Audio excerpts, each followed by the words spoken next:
So hello guys, welcome to another new video. তো অনেকদিন ধরে এরকম ডেলি যে ট্রান্সফার নিউজগুলো আসে সেগুলো আসেনি আমাদের চ্যানেলে, কিছু কিছু কারণে এখন থেকে কিন্তু ডেলি আসবে।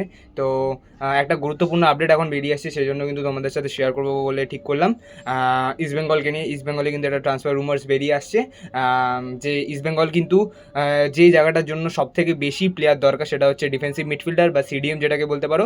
ওকে, ইস্টবেঙ্গল কিন্তু এই জায়গাটায় সৌভিকদার পরবর্তী বা সৌভিকদার আগে স্টার্ট করানোর মতো কোনো একটা প্লেয়ার খুঁজছে। ওকে, এবং টপ ইন্ডিয়ান প্লেয়ারকে কিন্তু ইস্টবেঙ্গল খোঁজার চেষ্টা করছে, তাছাড়াও কিন্তু বিদেশি সিডিএম কিন্তু ইস্টবেঙ্গল খুঁজছে। সো সেই জায়গায় দাঁড়িয়ে ইস্টবেঙ্গল কিন্তু শোনা যাচ্ছে যে সাউদার্ন ক্লাব মানে হচ্ছে ইন্ডিয়ার সাউথের যে ক্লাবগুলো রয়েছে, লাইক এই চেন্নাই, কেরালা, এই সমস্ত যে ক্লাবগুলো রয়েছে সেখান থেকে কিন্তু কোনো প্লেয়ার কিন্তু ট্রাই করার চেষ্টা করছে। ওকে, কোনো প্লেয়ার কিন্তু ট্রাই করার চেষ্টা করছে। তো যারা কিন্তু আগে আইএসএল জিতেছে এরকমটাও কিন্তু শোনা যাচ্ছে। সো কেরালা থেকে আমরা ভিভিন ভাবছিলাম, বাট ভিভিন হবে না, কারণ কি কেরালা এখনো পর্যন্ত জেতেনি। ওকে, অ্যান্ড ওখান থেকে ব্যাঙ্গালোর জিতেছে একবার, এবং তাছাড়া কিন্তু চেন্নাইন জিতেছে।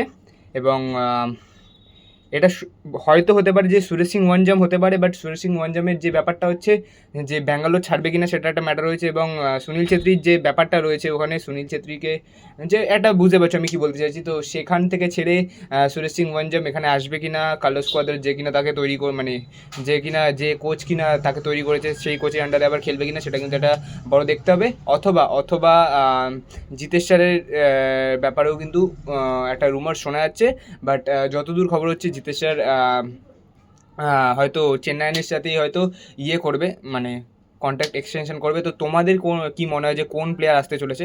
অবভিয়াসলি সেটা কমেন্ট বক্সে জানিয়ে দাও।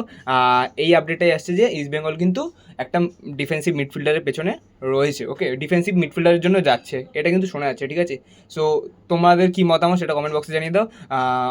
এতটাই আপডেটটা ছিল। এবং আরেকটা আপডেট যেটা বলে রাখি, কিয়ান নাসিরি কিন্তু চেন্নাইয়ের সাথে হয়তো মোটামুটি ডিল ডান করার পথে। ওকে, তো চেন্নাইয়ের সাথে কিন্তু সে মানে নতুন কন্ট্যাক্টে সে সাইন করবে মোহনবাগান সুপার জায়ান্ট থেকে।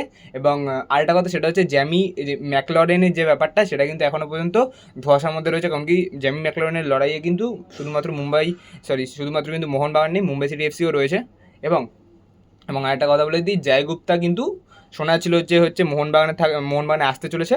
বাট সেখান থেকে নিউজটা শোনা যাচ্ছে যে জয়গুপ্তা কিন্তু হয়তো ইয়েতেই থাকতে পারে, এফসি গোয়াতে থাকতে পারে। এবং এফসিও কিন্তু একটা খুব ভালো সাইনিং করে নিয়েছে, সেটার নাম হচ্ছে আকাশ সাংওয়ান। ওকে, আকাশ সাংওয়ানকে হয়তো 2 ইয়ার্সের বা 3 ইয়ার্সের একটা কন্ট্যাক্ট দিয়েছে, এবং সে কিন্তু সাইনিং হয়ে গেছে, মার্কাস কিন্তু সেটা বলে দিয়েছে। তো এই মোটামুটি এখনকার আপডেট, ঠিক আছে? তো এরকম টাইপের আপডেটগুলো যখনই আসবে তোমাদের কাছে শেয়ার করে দেবো, ঠিক আছে? মানে একদম ফার্স্ট ব্যাচের এখনই আপডেট আসলে, তাই জন্য তোমাদের কাছে শেয়ার করে দিলাম। তো ভিডিওটা ভালো লাগলে অবভিয়াসলি এটা লাইক করে দিও, এবং অবভিয়াসলি সাবস্ক্রাইব করতে না ভুলে গেলে সাবস্ক্রাইব করে বেল বাটনে একদম প্রেস করে দিও এবং শেয়ার করে দিও। ওকে, তো দেখা হচ্ছে অন্য কোনো ভিডিওতে, এবং জয় ইস্ট বেঙ্গল।